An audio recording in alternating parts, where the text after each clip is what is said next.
Seja bem-vindo, seja bem-vinda ao Lex Talks, o seu canal de inovação na área jurídica. Este será o primeiro de uma série de episódios que vamos gravar e em cada encontro teremos convidados que vão contar o que estão vendo e fazendo quando o assunto é inovação na área jurídica.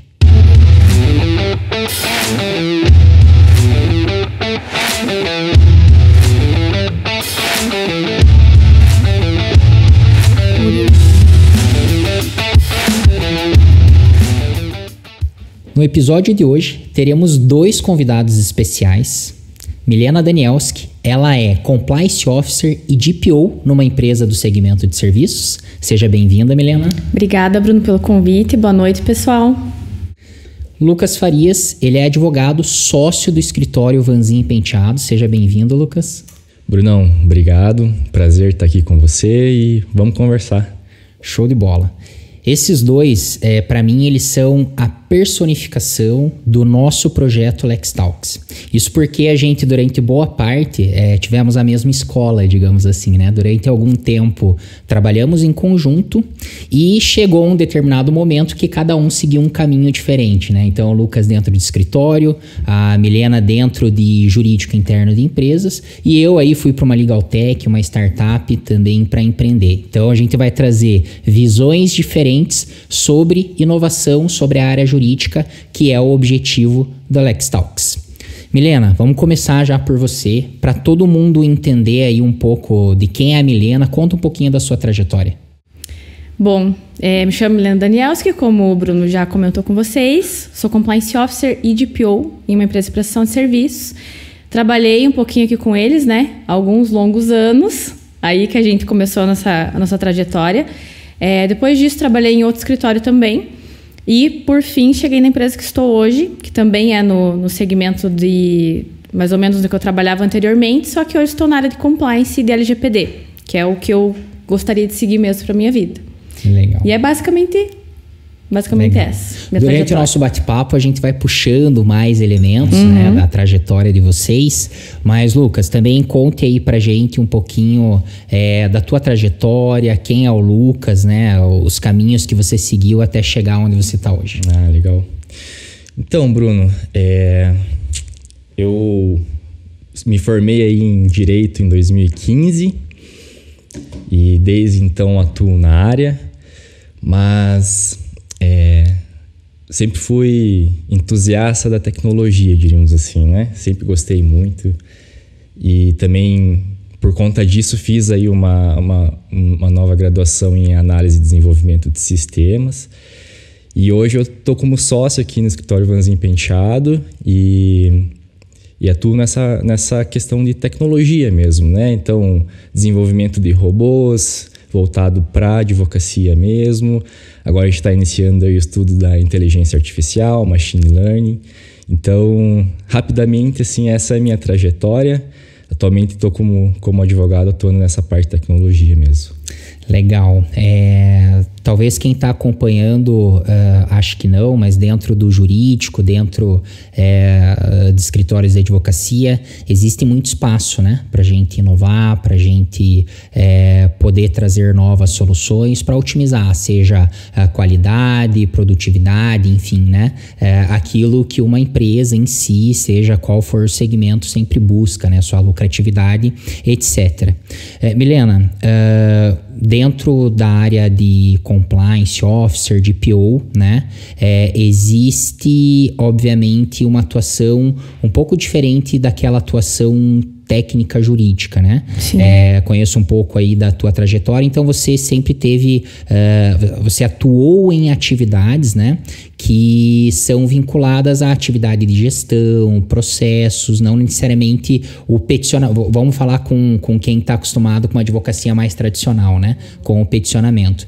Então, eu queria que você contasse um pouco sobre se isso sempre foi natural para você, você sempre se viu com um perfil mais de gestão e de processos, ou se foi durante o caminho, a graduação e estágio que você se descobriu? Então, Bruno, eu adquiri um pouco disso, na verdade começou, né, na Vanzin mesmo, como a gente já tinha comentado anteriormente, justamente tive esse treinamento inicial aqui, de ter essa visão mais analítica, né? E não voltada para a parte operacional, mas para a parte de gestão mesmo. E eu me identifiquei muito nesse perfil. Então, eu segui com isso no outro escritório que eu trabalhei e eu sigo com essa mesma perspectiva na empresa que eu trabalho hoje. E eu acho que eu me dou muito bem com esse lado. Não gosto da parte técnica do direito, nunca gostei, nunca foi meu perfil. Acho que vocês também lembram muito bem disso, né? Aqui eu trabalhava com outro viés totalmente diferente. E eu consegui encaixar nas 3 empresas que eu já passei o mesmo segmento. Por mais que são empresas diferentes, eu consegui fazer essa mesma trajetória, né, que eu aplico, de uma visão um pouco mais crítica em cima dos processos, dos negócios. Eu consegui fazer essa mesma coisa para 3 viés diferentes. Então, eu me identifico e consigo trabalhar muito bem com esse tipo de gestão. Acredito que é muito meu perfil. Gostei muito do que eu adquiri aqui, fui personalizando, né, ao longo do tempo, com softwares diferentes, mas acredito que é muito a minha vibe, muito a minha praia, muito o que eu gosto. E a questão de perfil mesmo, né? Tem gente que gosta mais de fazer a parte técnica e tem gente que gosta mais da parte de gestão. E eu me vi nessa área e eu acho que é isso que eu vou seguir para sempre, né? Espero que sim. Que continue dando certo. Que é o que brilha os olhos, né? Exatamente. Ali na LexNautas, a gente fala com advogados, profissionais da área jurídica do Brasil inteiro, né? E muitas vezes a gente conversa com pessoas que ainda não foram picados, né? Por essas novas áreas do direito, que a gente fala novas, mas não são tão novas assim, né? Para nós não são novas, né? Exato.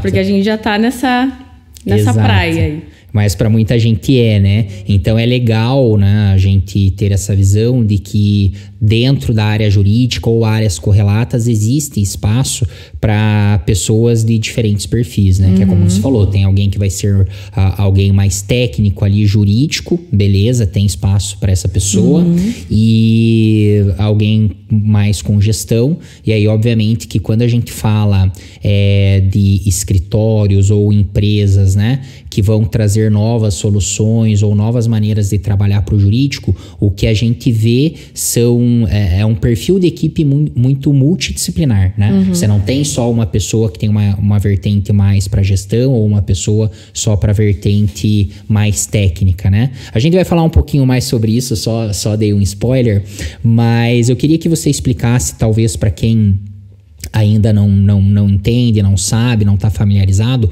o que faz, né, uma Compliance Officer, uma DPO. Tá. Primeiro, Compliance Officer, né? Vou comentar um pouquinho sobre essa profissão que muita gente não conhece. Até pessoas do mundo jurídico ainda não sabem do que se trata, né? E eu me deparo muito com isso. As pessoas me perguntam minha profissão e elas falam assim, o que você faz? Tá, mas o que significa isso? Então, o Compliance Officer, ele é basicamente a pessoa que vai fazer a gestão do programa de compliance dentro da empresa. E aí, tem pessoas que elas se identificam com alguns pilares do programa, que nós chamamos, e tem outras que conseguem gerir o programa como um todo. Às vezes, por conta do tamanho da empresa, ou tamanho do escritório, né? Enfim, aonde for implementar, uma pessoa só consegue gerir. Então, basicamente, a pessoa cuida de todos os pilares do programa de compliance, que ele dita todas as diretrizes, procedimentos, regras dentro da empresa, cuida do canal de denúncia da empresa também, recepciona as denúncias, faz investigação, cuida da parte da auditoria. É um conglomerado de coisas, né? Dá treinamentos de compliance também. Então, é um meio um pouco novo, não são todas as empresas que possuem, não é todo mundo que conhece, mas agrega muito valor para a empresa. Então, quem já se ambientou e quem já tem isso dentro da empresa, com certeza está muito à frente das outras, né? E a parte da LGPD, que é o DPO, que é o Data Protection Officer, aqui no Brasil é chamado de encarregado de dados, é basicamente a pessoa que vai cuidar do programa de LGPD dentro das empresas também. Então, ele vai fazer a gestão do programa como um todo, assim como o Compliance Officer também, né? Uma comparação... dá para fazer essa comparação porque os dois programas eles acabam conversando entre si, só que a matéria é totalmente diferente, né? A parte da LGPD é extremamente voltada para a Lei Geral de Proteção de Dados. A parte de compliance cuida de toda a parte de regulação da empresa.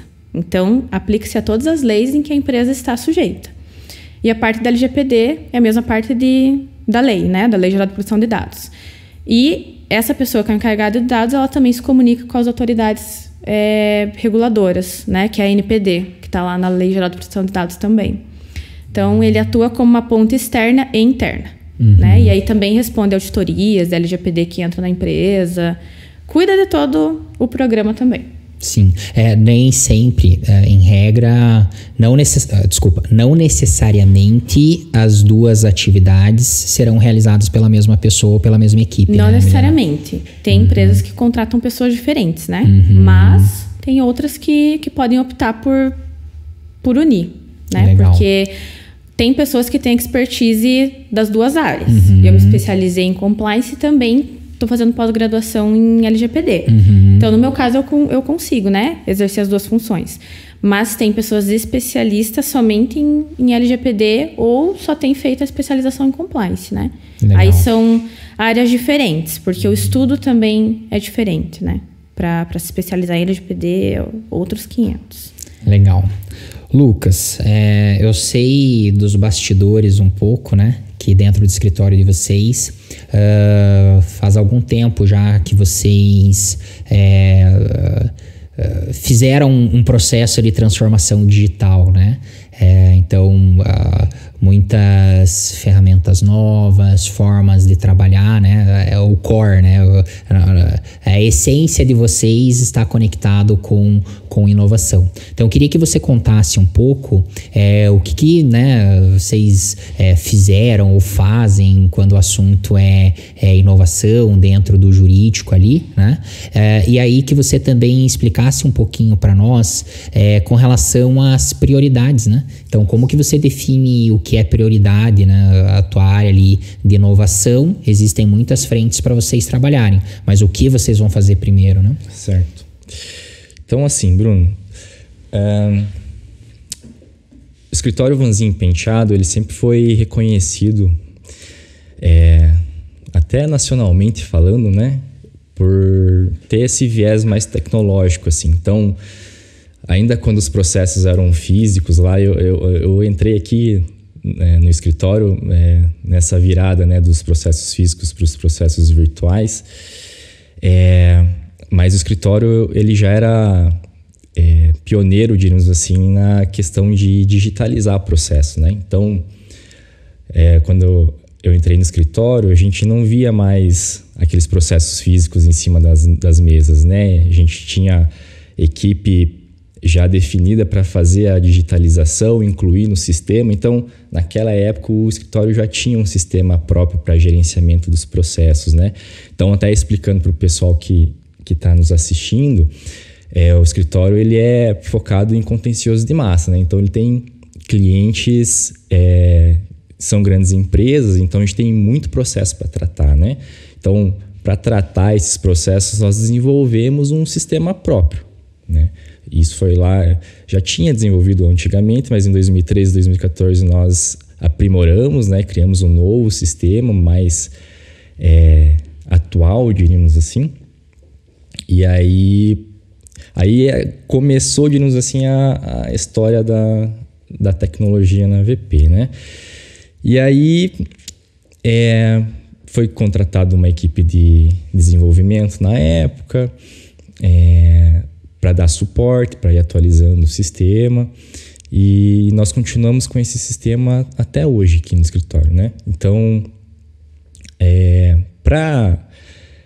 para dar um contexto geral, assim, no decorrer desses últimos 5, 6 anos aí, então a gente encontrou várias ferramentas no mercado, né, para trabalhar também. Então, vou dar um exemplo aqui, a gente trabalhava com Power BI, trabalha com Power BI ainda, né?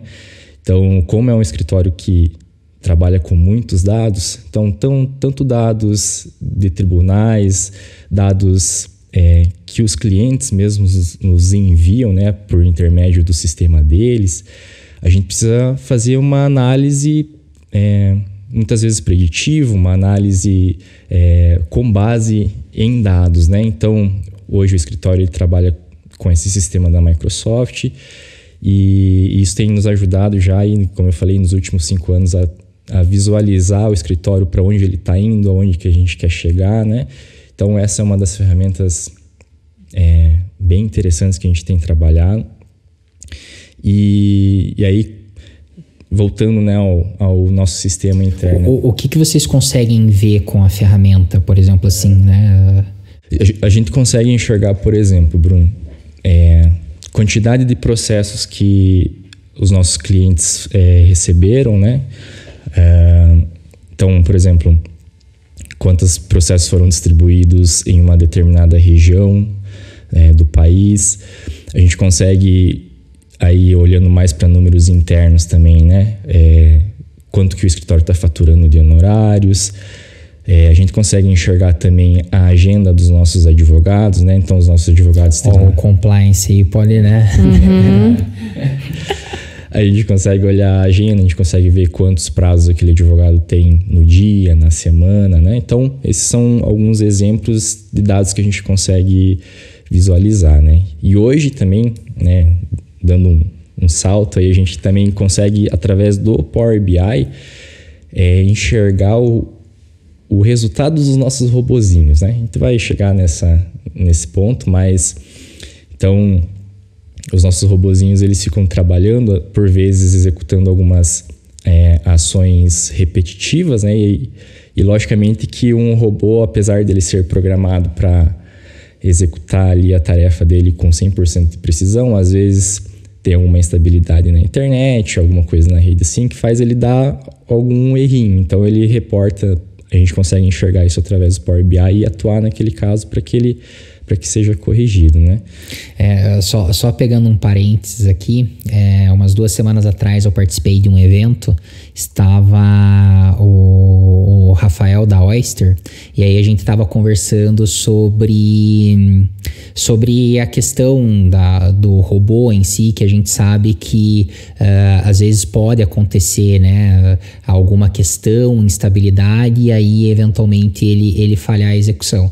E aí ele trouxe uma questão muito bacana, que era o seguinte: é óbvio que pode acontecer, né? A diferença é que ele te avisa, você consegue medir, né? Então aí é um ponto super bacana de a gente entender que o problema, ele pode acontecer numa amostragem menor, obviamente, mas você consegue se antecipar e você consegue evitar eventuais problemas e prejuízos. Né? Perfeito. E você consegue programar o horário também para ele fazer essas rodagens, né? Eu lembro que com os robôs que eu já trabalhei, eles rodavam no ambiente de homologação no período normal, né? Porque aí não influenciava na estabilidade da produção, do ambiente de produção. E aí eles rodavam na produção, geralmente no período da noite, que não tinha ninguém trabalhando, então não sobrecarregava a base. E aí isso fazia com que quando o pessoal chegasse para trabalhar no dia seguinte, as ferramentas que foram imputadas já estivessem rodando perfeitamente. E aí é um tempo que também a pessoa consegue resolver antes de estar todo mundo produzindo, né? Exatamente. No horário comercial. Então isso é uma vantagem também do robô, quando ele roda sozinho. E aí, até pegando o gancho nisso que a Mi falou, então o escritório ele foi avançando nessa questão tecnológica até chegar num ponto que a gente encontrou aí o RPA, né? Que basicamente é o modelo de desenvolvimento que simula a ação humana, né? Então a gente chama aqui internamente de robozinho, né? E a ideia é essa. A ideia era a gente, num primeiro momento, trazer mais produtividade para o escritório, né? E aí a gente sabe que simulando essas ações repetitivas aí que acontecem no dia a dia, então vou dar um exemplo aqui, né? Então, ter que entrar lá no site do Tribunal de Justiça, fazer o download da cópia integral, anexar no nosso sistema e tal. Então, a gente queria que os advogados, eles se preocupassem de fato com aquilo que é o core da advocacia, né? Que é eventualmente pensar numa tese, eventualmente se preocupar ali com a defesa, com o recurso e tal. E aí é que eu entrei na jogada, né?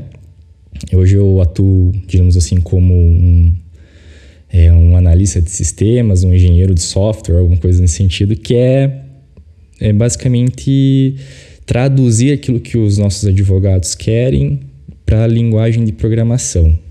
Então, eu faço meio de campo entre o advogado e o programador. Eu entendo o que eles precisam, transcrevo isso em requisitos, em fluxogramas, em, enfim, regras de negócio, sento com os nossos programadores e falo, ó, é assim que a gente precisa, os nossos programadores desenvolvem e aí a gente homologa, testa e coloca daí em produção, né?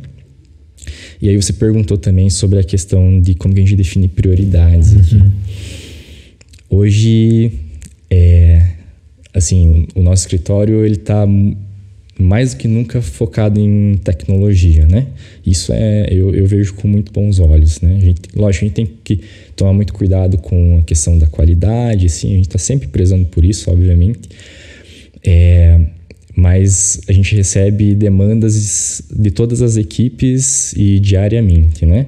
Então, como que a gente faz para lidar com esse controle de prioridades, né? Então, nós utilizamos hoje o Trello aqui para fazer esse gerenciamento, né?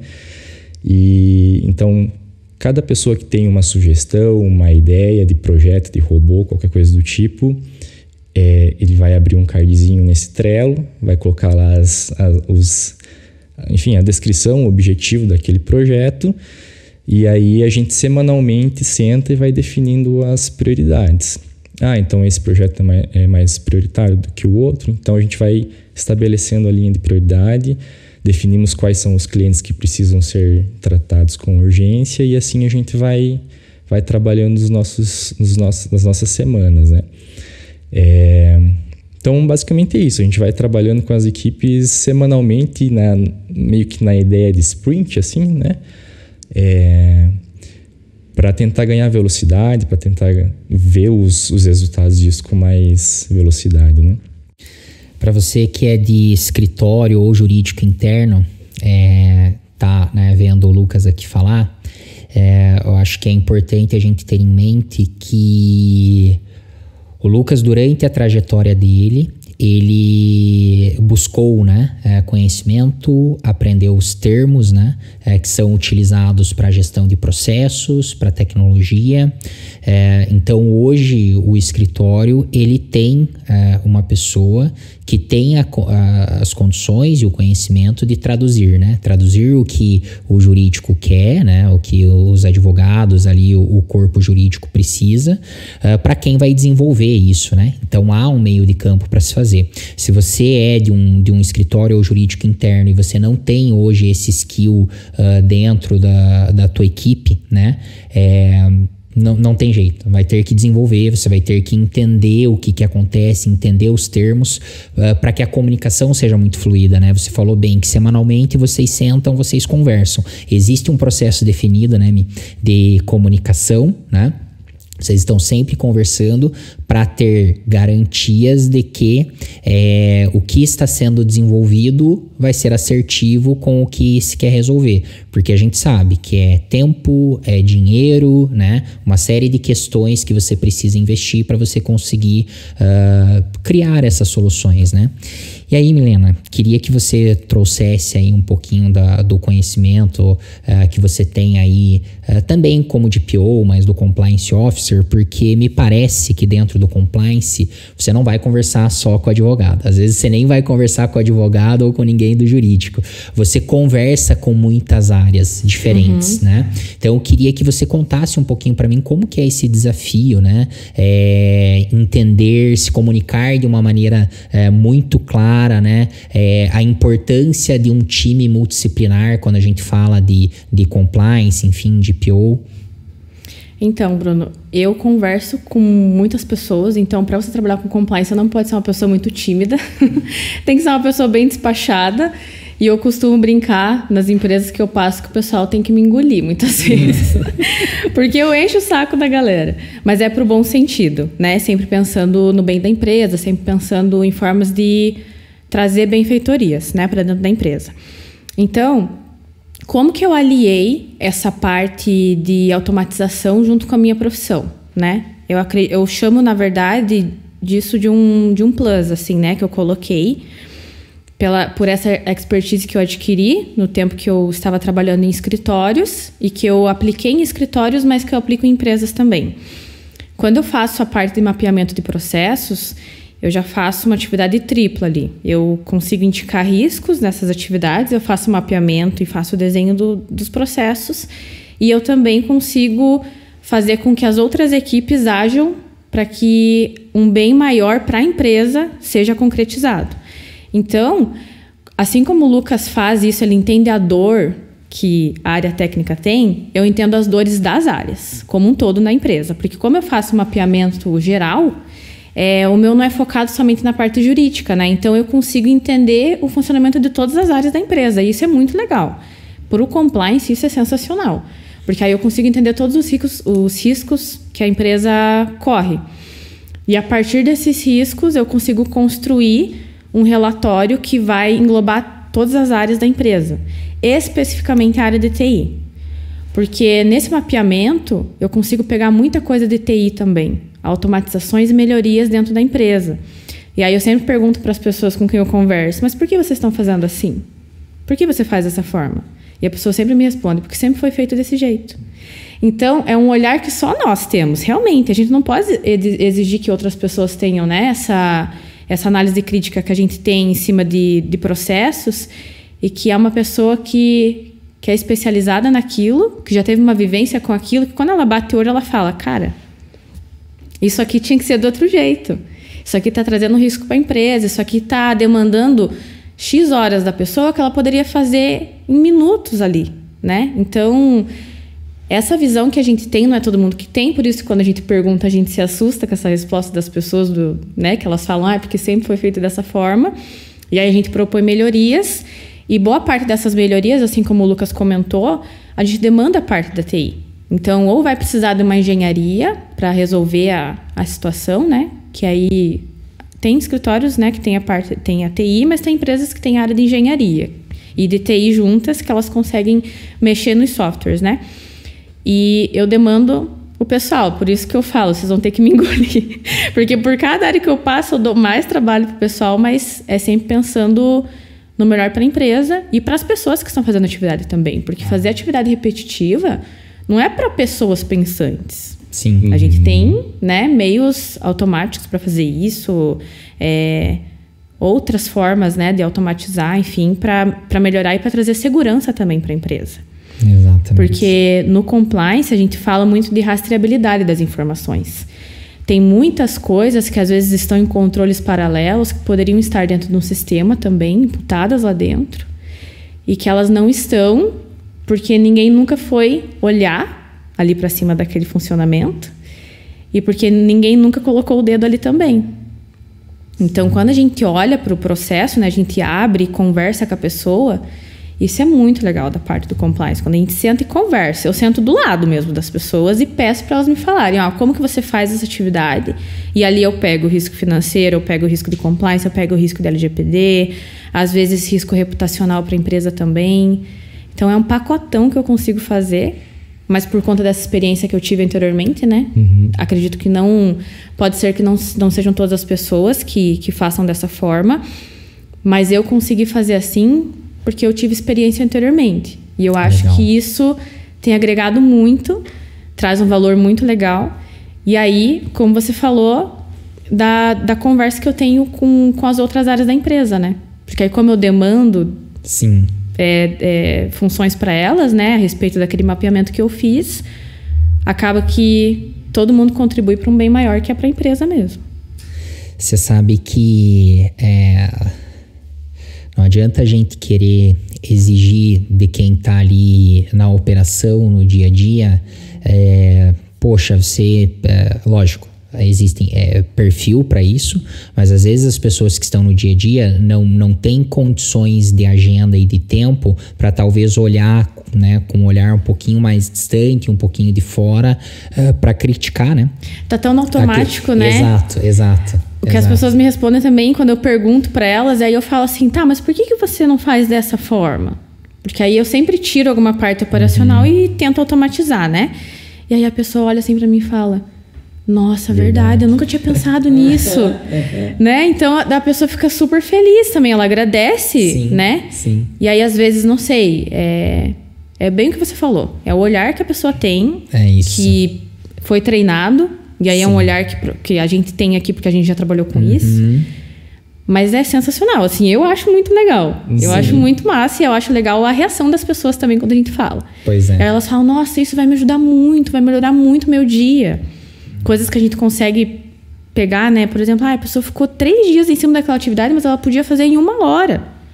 Que um robozinho podia fazer por ela. Então, a parte do robô, assim como o Lucas falou, eu acho que é uma melhoria. Tem que olhar com bons olhos para dentro das empresas, né? A parte da automatização. Que muitas vezes ela pode trazer bens muito duráveis para a empresa também. E no sentido de que pessoas precisam pensar coisas que pessoas devem pensar, né? Para criar coisas. E robôs precisam fazer o que está no automático. Sim. É isso, tecnologia que dura tá aí. muito tempo, né? Exato. Custoso, coisas custosas que a gente consegue Sim. desenrolar.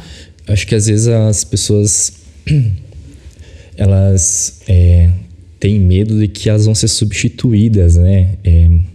Pela tecnologia. Então, às vezes elas não querem ter essa análise crítica sobre o que elas desempenham, sobre a função, a atividade, com medo de que um robô ou que a tecnologia, enfim, que uma inteligência artificial venha substituí-la, né? Mas eu acho que é isso aí. Eu ia perguntar para mim mesmo como que as pessoas enxergam esse teu trabalho no dia a dia, né? Porque você, às vezes, cutuca, digamos assim, a ferida mesmo, né? Sim, sim. Então, é interessante, né? Sim. Mas nunca perguntei também qual a visão das pessoas a respeito do que a gente faz.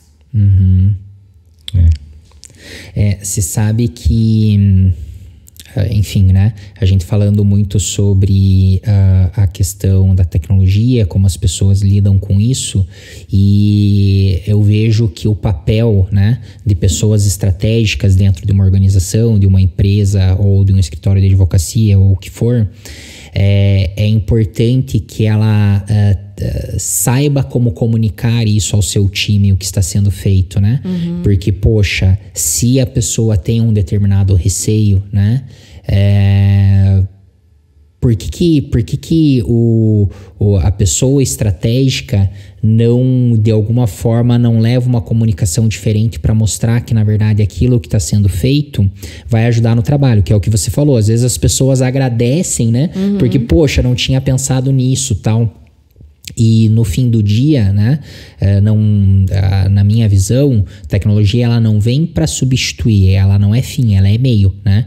Então você pode até ter uma determinada atividade que hoje é feito por uma pessoa, que amanhã vai ser feito por uma ferramenta. Só que obviamente que com essa ferramenta surgem outras necessidades, né? Então, por exemplo...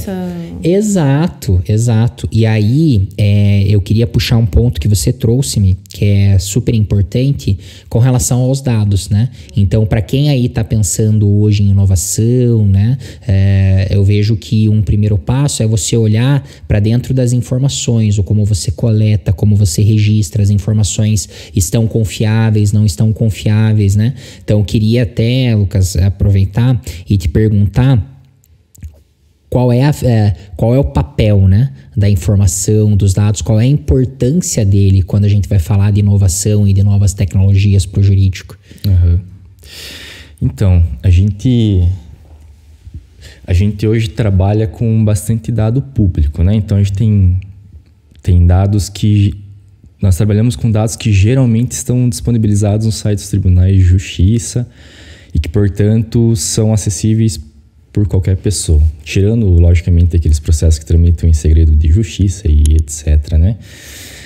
Então, hoje a gente consegue fazer essa análise dos dados com mais propriedade, ainda mais utilizando aquela ferramenta que eu comentei, né? O Power BI, enfim. E de certa forma também a gente, no escritório, né? A gente tem utilizado novas ferramentas também, né? Então, há pouco tempo atrás nós desenvolvemos um peticionador, né? E esse peticionador, ele consulta dados do nosso sistema, ele consulta dados dos tribunais de justiça e eventualmente dados que são informados manualmente por advogados para construir petições. Então, vamos utilizar como exemplo que a gente tem que fazer uma contestação para um cliente X. Então, nesse peticionador, nós desenhamos um workflow, né, um fluxograma de como que essa petição ela deve ser confeccionada. Então, vai ter lá o endereçamento, vai ter as partes. Então, essas informações, esses dados, eles são consultados no nosso sistema, no Tribunal de Justiça, e isso é preenchido automaticamente no peticionador. E aí o advogado ele vai ter que responder algumas perguntas que são, de fato, mais importantes. Então, tem prescrição, né, que é a questão técnica, né, que às vezes precisa ser analisado. Outras questões, qual... o fato, né? Qual foi o motivo do acidente? Tem dano moral? Não tem? Então, alguns exemplos que são os advogados mesmos que precisa analisar, né? Que precisa responder. E às vezes com algumas poucas perguntas lá, sei lá, 7, 8 perguntas que o advogado responde, e a gente já tem a petição pronta, né? Então, você perguntou, né? O papel aí dos dados... Pra gente, né? Pro nosso contexto aqui, isso tem sido muito importante, né? A gente pega esses dados que são disponibilizados, a gente pega de forma automática, abastece o nosso banco de dados, aí a gente tem uma outra ferramenta que se conecta com esse banco de dados e gera a petição instantaneamente ali em 10 minutos, uma petição que antes demorava, sei lá, meia hora, 40 minutos para ser feita, né? Então isso traz muita produtividade e a gente consegue daí, de novo, né? Aproveitar o tempo desse advogado que antes gastava 40 minutos para fazer uma petição e agora gasta 10 para pensar numa tese diferenciada, para pensar numa estratégia diferente para o processo, né? Então, na VP é assim que a gente tem trabalhado com os dados atualmente, sabe? Uhum. E quando a gente fala dos dados, né? Me parece que até o que é se exigido, né, das pessoas que estão ali no dia a dia e a forma de atuar delas muda. Então, as habilidades que ela precisa desenvolver, né, são diferentes. Então, me parece assim, né, poxa, se eu tenho... Né, quando a gente fala de processo jurídico, né, a gente sabe que se eu abrir um processo e li uma inicial, né, eu li muitas informações que eu poderia ter apropriado ela de forma adequada, né? Se eu não aproprio, daqui 2 meses vou abrir inicial de novo, é um tempo que se você tivesse apropriado de uma maneira adequada, você não precisaria estar, né, dedicando agora. Óbvio que a gente sabe que essa não é a realidade, a gente acaba abrindo muitas vezes os processos, enfim, dentro de escritório, né? Mas me parece que assim, poxa, se você tem um processo bem definido, se você tem toda uma curadoria que você faz dos dados que você está apropriando, chega algum momento que talvez o teu advogado ou a tua pessoa do jurídico, ela deixa de ser alguém que vai elaborar e ela passa a ser alguém que vai validar, né? Então, é como se você tivesse um double check aqui, né? 2 vezes que você vai analisar para ter certeza de que aquela atividade, né, foi feito de uma maneira adequada, né? Faz sentido? Faz todo sentido, exatamente. A gente tem que trabalhar com os processos bem definidos, né? Tendo os processos bem definidos, as curadorias, igual você citou, isso nos dá a segurança de que o resultado final ali ele vai estar o mais adequado possível, né? Sim. E aí também entra muito o trabalho da Mi, né? De ajudar as equipes. Aqui no caso do escritório, a gente está falando muito de advogado, né? Mas... a Mi deve, enfim, encontrar vários tipos de profissões envolvidas ali, né? Nossa, mas é aqui... outro universo. Meu Deus, gente, quando eu me deparei assim, eu falei, Jesus, olha o tamanho do negócio que eu tenho para resolver. Mas é muito legal, porque a gente tava muito... Eu tava engessada, né? Em uma coisa que eu já tava acostumada. E aí, quando a gente sai da zona de conforto... Só que eu saí da zona de conforto fazendo o que eu ainda gosto de fazer. Sim. Então, pra mim, é super prazeroso. E ainda melhor porque eu tô aprimorando mais ainda a minha mente em conseguir desvendar técnicas ainda melhores para eu ajudar outras pessoas em outras áreas, né? Porque é um viés totalmente diferente. A gente tem... a gente sabe que todas as empresas têm RH, financeiro, área de limpeza e tudo, né? Mas área jurídica nas empresas. Só que tem outras que têm particularidades diferentes. E aí você entra naquela área que tem a particularidade diferente, você vê o universo que é lá dentro, que normalmente a gente não estava acostumado no mundo jurídico. Sim. Então, é muito legal essa conversa que a gente tem uma pessoa que representa o mundo jurídico. Eu já trabalhei também no mundo jurídico, mas eu tô num outro universo agora. E que a gente vê que dá para implementar ferramentas nos dois mundos, né? É isso. Isso é muito legal. Eu acho bem legal esse ponto que você trouxe, e aí ele já vai direcionando para uma próxima pergunta que eu tenho para fazer para você. O Lucas deu o exemplo aqui, né, de que eles desenvolveram um software de gestão de processos jurídicos, desenvolveram o peticionador, só que também utilizaram uma ferramenta do mercado que é o Power BI, né? É uma ferramenta que pode ser uma ferramenta paga, dependendo do que você vai utilizar, mas para você começar a utilizar, ela é gratuita, né? E aí esses tempos atrás, a nossa empresa estava participando de um programa de aceleração, enfim, e aí eu estava conversando com um rapaz que era de tecnologia, e ele falou sobre um estudo que foi feito, que mostra que, basicamente, 70% das funcionalidades que são desenvolvidas de um aplicativo ou de um programa não são utilizadas. Então, apenas 30% ou até um percentual até inferior que são utilizados. Lógico, aqui a gente pode fazer várias análises, mas eu vou puxar para o ponto que eu quero aqui, que é... Às vezes o que a gente precisa é o básico, né, Mi? A gente vê às vezes na empresa, dentro do escritório, existe o sistema, tá lá disponível, né? Mas ele acaba não sendo utilizado de uma maneira adequada, né? Então, acho que o que a galera tem que ter a visão é que para você começar a otimizar o processo, para você melhorar a qualidade, enfim, os resultados que você quer dentro da tua empresa ou escritório, não necessariamente você precisa trazer uma equipe de TI, desenvolver uma nova tecnologia, enfim. Às vezes é você utilizar o que você já tem, né? E isso nem sempre é muito claro para as pessoas, né? Não. Isso é uma coisa que a gente acabou conversando, né, um pouco sobre isso anteriormente. E é uma coisa bastante curiosa, porque às vezes as pessoas pensam, nossa, mas para eu inovar vou ter que contratar outras pessoas, vou ter que contratar uma tecnologia de fora, um software de fora. E a gente consegue resolver muita coisa com o que a gente tem dentro de casa.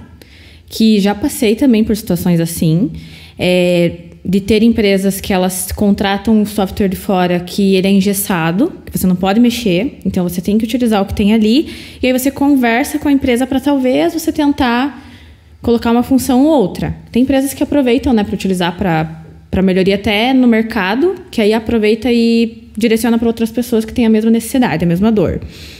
Só que tem outros casos que é engessado, então você não pode mexer.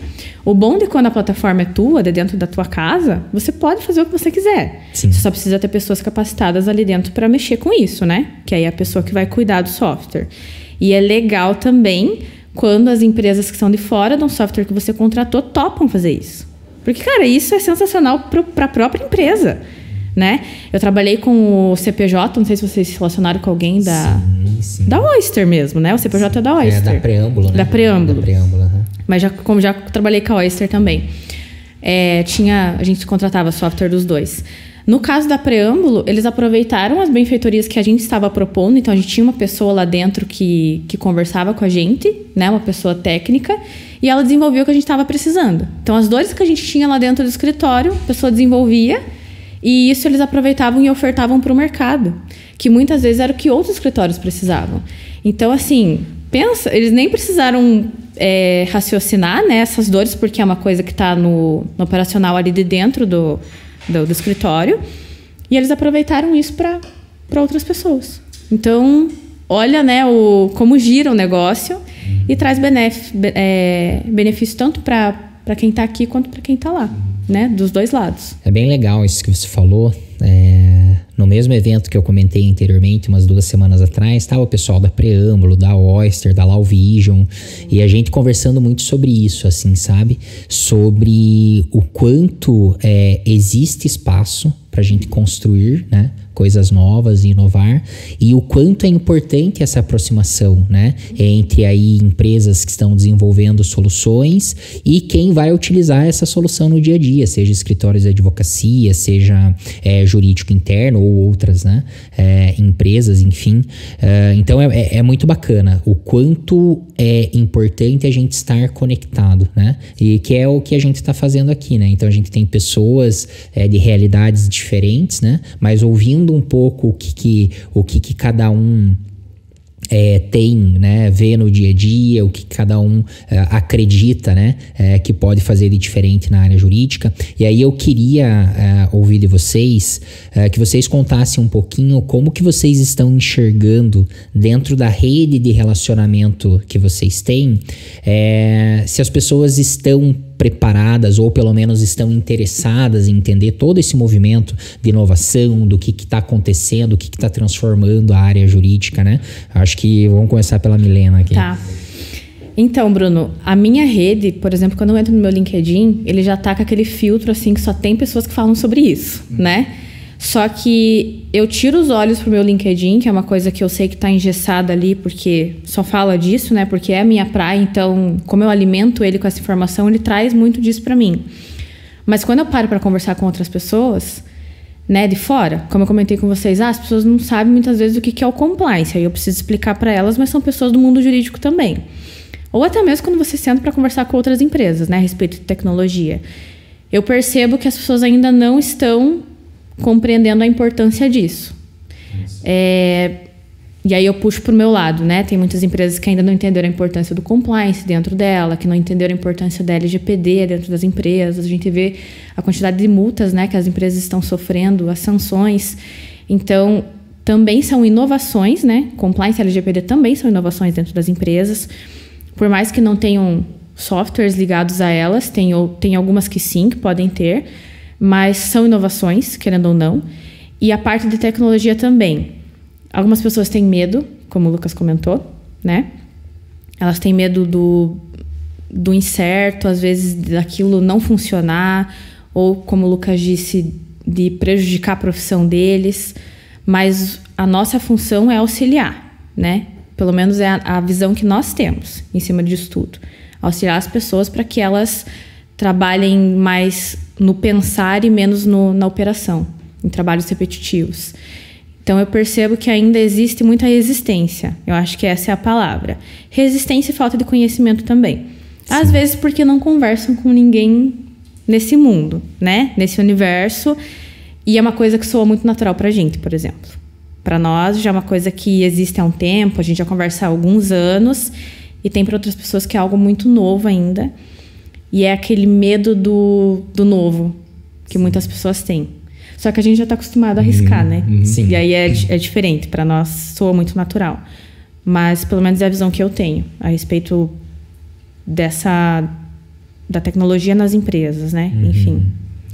E você, Lucas, o que você tem visto aí? Eu compartilho da mesma opinião da Mi. Acho que, assim, o Instagram, o LinkedIn, as redes sociais como um todo, o algoritmo é muito apurado. Ele te entende, né? Então, quando você está pesquisando sobre o assunto, parece que todo mundo que está ao teu redor sabe do que você está falando, sabe o que é inteligência artificial, sabe o que é compliance, sabe o que é ChatGPT e etc. Mas, às vezes, a gente precisa voltar um pouquinho, assim, e pensar que não é assim necessariamente, né? Alguns dias atrás, a VP foi fazer uma palestra, né, sobre como o ChatGPT tem se aplicado no jurídico, né, em especial aqui no escritório. E a gente ficou espantado, assim, porque tinham alguns advogados, algumas pessoas que estavam interessados no tema, né, era uma feira sobre tecnologia, né, sobre inovação, enfim. E muitas pessoas não tinham nem visto como que funciona o chat, nunca tinham aberto, tinham pouco conhecimento sobre o que é inteligência artificial e como que ela pode ajudar na profissão do próprio advogado mesmo, né? Então a gente mostrou lá como que a gente trabalha com o chat aqui hoje, né? Lógico, fizemos alguns apontamentos de que não é 100% confiável, precisa ter aquela curadoria, né, que a gente conversou aqui. Mas é muito disso que a Mi falou, assim. Então a gente está inserido num contexto onde inovação, onde tecnologia é algo que a gente discute com frequência. Então pra gente parece que mas a gente não sabe a parte do todo que corresponde a esse algoritmo que que as nossas redes traz para nós. Exato. Né? Porque como ele tá viciado em trazer aquilo pra gente, a gente não tem noção de quantas pessoas estão falando sobre aquilo. A gente sabe que tem muita gente aos nossos olhos, porque nossa rede só traz aquilo. Exato. Né? Mas porque é um assunto que a gente pesquisa muito. Mas a gente não tem ideia de quantas pessoas comentam sobre isso, quantas pessoas sabem sobre isso, porque muita gente escuta falar. Mas ela nunca foi a fundo, né, para entender como funciona, qual o benefício disso para dentro de uma empresa, como que eu posso aplicar isso. É mesmo para quem gosta de investigar, né? Atrás, e vai né? atrás. Você sabe que... pode falar. Quer falar alguma coisa? Não, só concluindo, eu na opinião particular, né? Eu acredito que a advocacia, do jeito que ela é feita hoje, principalmente nos médios, nas médias e grandes empresas, grandes escritórios de advocacia, vai mudar muito, assim, sabe? Já tem mudado, né? Especialmente porque essas ferramentas aí que a gente comentou aqui, e ainda mais com essa aproximação muito rápida e forte da inteligência artificial como um todo, tem feito os advogados, assim, os gestores enxergarem a tecnologia de uma forma diferente. Ainda existem as resistências que nós conversamos aqui, mas eu particularmente acho que vai mudar, sabe? Acho que o advogado ele vai ter um papel diferente daqui a um curto espaço de tempo, né? As coisas já estão mudando, na VP as coisas já estão mudando, e a gente tem visto aí que, apesar de ter alguns advogados de escritórios menores que ainda estão tomando conhecimento, a gente tem visto que isso tem se tornado... o pessoal tem começado a buscar um pouco mais, né? Acho que a mídia tem um papel importante de trazer esse assunto aí à tona, e isso faz o pessoal ficar antenado, né? Ficar curioso para saber como que isso pode ajudar no dia a dia deles. Que legal. Você sabe que a minha opinião converge muito com a de vocês dois, e aí eu queria trazer um dado que eu fiquei muito chocado. Para mim, me parece que eu vou conversar com qualquer pessoa ali do lado sobre o ChatGPT e beleza, nossa, né? E a pessoa vai desenvolver. Vai desenvolver. E aí eu não lembro quem comentou comigo sobre um estudo, né, que diz que menos de 1% da população mundial teve acesso ao ChatGPT ou sabe o que é o ChatGPT. E aí, quando a gente vê isso, né, assusta, porque para nós, né, parece que tá todo mundo falando sobre o assunto, porque a gente acha que aquilo que acontece, como vocês falaram, na nossa rede social é o que está representando, bolha, né? Exato, o que acontece no mundo inteiro. E aí a gente também não pode esquecer, sei lá, vamos falar sobre o ChatGPT, a gente tá falando de uma ferramenta nessa versão mais power, né? 6 meses atrás, começo do ano, né? Antes a gente não tinha isso, mas obviamente que antes a gente tinha o metaverso e outras coisas, enfim. Então, ainda é algo muito recente, é óbvio, né? Você tem soluções para a área jurídica que há bastante tempo existem. A Preâmbula já é uma empresa muito tradicional, enfim, né? Mas a tendência é que, né, as inovações, as ferramentas novas, elas surjam cada vez mais rápido, né? E aí eu queria aproveitar, a gente já encerrando para o nosso final aí, né? Enfim, queria aproveitar para pedir para vocês deixarem para os nossos, para quem está assistindo, enfim, uma sugestão, uma dica, e aí fiquem à vontade, não precisa se limitar sobre a inovação na área jurídica, mas muito sobre o que vocês acham que é importante para quem está nos assistindo se atentar agora, enfim, né? Então, quem quer começar? Vai lá, Lucão. Deixa eu começo. Pai, eu já fui muito pela primeira vez.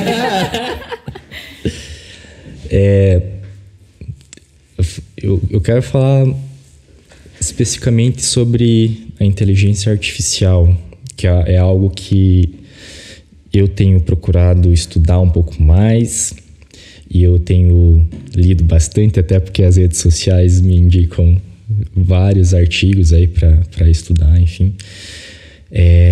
Mas o que eu queria deixar para o pessoal é para, enfim, estudar também sobre o chat, sobre a inteligência, de maneira alguma querendo fazer propaganda para o ChatGPT ou para o OpenAI, nada disso, mas eu acho que é uma ferramenta muito poderosa. A gente aqui na AVP, a gente consegue extrair várias coisas boas da ferramenta, né? Desde análise de contratos, às vezes interpretar uma cláusula que está um pouco confusa, algo que é novidade. Então a gente eventualmente lida com empresas de fora, né, do país, e eventualmente lá também tem algumas leis que a gente não conhece, né, que é novidade. Então o chat ele ajuda a dar uma interpretação diferenciada. Hoje existem ferramentas onde você integra o chat, né? Então eventualmente a gente consegue também anexar ali um contrato ou algum outro documento que talvez esteja até em inglês ou qualquer outro idioma, e a ferramenta consegue traduzir, interpretar, a gente pode fazer perguntas e a ferramenta pode nos fornecer respostas, que isso nos poupa tempo. Logicamente, aquele asterisco de sempre, né? Tem que conferir, e aí eu acho que é aí que entra o papel, no meu caso aqui, do advogado, né? Que você ainda precisa ter o conhecimento técnico. Não adianta você querer delegar tudo para uma tecnologia, né? Você ainda precisa ter o conhecimento técnico. Então, estude tecnologia, estude inteligência artificial, mas ao mesmo tempo não deixe de estudar a técnica, né? Não deixe de estar atualizado com relação aos novos julgamentos, jurisprudências, leis, enfim, porque isso também faz parte da rotina de um advogado, né? Então, acho que essa é a dica que eu deixo para o pessoal. Estejam antenados aí ao poder que o ChatGPT ou que a inteligência artificial, qualquer que seja, pode trazer, agregar ao seu negócio, né? Ao seu dia a dia. Fantástico. E aí, para você que ouviu essa dica do Lucas e ficou em dúvidas, nossa, mas como fazer? Não tem orçamento para isso? A gente vai colocar na descrição do episódio, né? O nosso editor vai nos ajudar. E aqui no vídeo, o link que você vai acessar, você vai criar uma conta. É gratuito? Tá gratuito ainda? Ou... Tá. Mas se tiver que pagar também é um valor super baixo, né? Acessível para todo mundo. Você precisa de um computador ou de um smartphone, né? Para você começar a utilizar. E Milena, o que você tem aí de uma sugestão poderosa aí para quem está nos assistindo? Bom, eu vou puxar mais pro viés das empresas, tá? O Lucas já puxou pro lado do escritório de advocacia, e a gente conversou aqui sobre a importância de você olhar para as ferramentas que você já tem dentro de casa. Então essa é a dica que eu dou para vocês. Olhem para os processos que vocês têm dentro das empresas com carinho. Vejam o que vocês conseguem identificar ali dentro de melhorias, que vocês podem automatizar, com o que você já tem dentro de casa. Porque às vezes muitos problemas você consegue sanar só ali, né? Se você tiver uma equipe legal, uma equipe capacitada para fazer isso, você consegue sanar muitos problemas lá dentro de casa mesmo, sem precisar contratar ferramentas de fora. E normalmente a gente consegue, porque como o Bruno já comentou também, às vezes a gente não explora toda a capacidade da nossa ferramenta que a gente tem. Então, às vezes tem funcionalidades novas que a gente nem sabe que a gente poderia criar, que a gente poderia adaptar para as necessidades que existem dentro das empresas e que a gente deixa de explorar. Então, esse meu olhar que eu tenho, que os meninos também têm, eu acho que gestores precisariam ter, sabe? Para auxiliar a equipe deles, quem está embaixo deles, para auxiliar também os processos deles, melhoria de tempo, rastreabilidade da informação. A partir do momento que você coloca tudo dentro do sistema e que você tem o controle de tudo aquilo que acontece do processo como um todo, você consegue enxergar de uma maneira muito mais crítica. Então, esse é um olhar que a gente possui, que a gente gostaria que outras pessoas tivessem também, que instigassem a ter esse olhar. E acho que é basicamente essa dica que eu dou. Olhem para o que vocês têm dentro de casa já. Não pensem, meu Deus, eu vou ter que contratar ferramentas, não tenho orçamento, não tenho caixa para isso. Mas muitas coisas você consegue resolver com o que você já tem. Então, olhem para dentro da casa de vocês. Pensem que a empresa de vocês é assim que a partir do momento que vocês pensarem em melhorias ali dentro, vocês vão trazer somente benefícios, tanto para os funcionários quanto para vocês, né? Seja qual for a escala dentro da empresa. Para inovar ou para melhorar ou para aprimorar, basta começar. É um passo de cada vez, né, Mi? Exatamente. Sensacional. É trabalho de formiguinha. É isso. Eu vou pedir licença para vocês, vou fugir um pouco do script.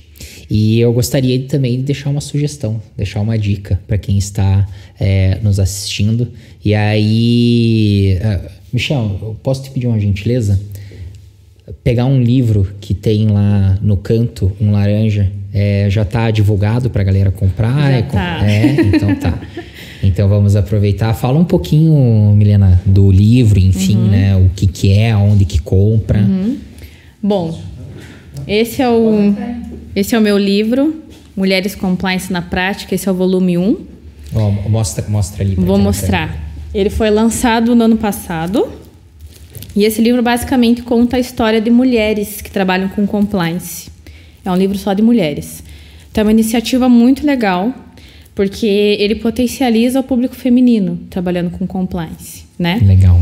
Então todas as mulheres contaram um pouquinho da trajetória delas, como que elas começaram na área do compliance, dão dicas também para outras pessoas, né? Impulsionam a entrada de outras mulheres dentro da área de compliance também. E é muito legal porque é uma história inspiradora, né? Você conhece a história de diversas mulheres e aqui você decide se você quer entrar na área de compliance ou não. Você conhece um pouco também sobre a área de compliance. Muitas pessoas não compreendem, né? Não sabem ainda o que é. Então aqui é basicamente o passo inicial para você conhecer um pouquinho sobre compliance. E ele vende na editora Líder. Tem tanto no Instagram deles quanto no site. Eu tenho QR Code também, se alguém quiser, eu posso disponibilizar. QR Code para compra. E vale a pena a leitura. E esse ano vai ter mais um. Fantástico. Mais cenas para os próximos capítulos. Eu conto melhor quando a gente for lançar. Pro próximo episódio, né? No próximo episódio me chamar de volta, daí eu conto sobre outro livro. Sensacional. Então, para você, né, recomendo, adquira. O link para comprar vai estar na descrição do nosso episódio aqui, enfim.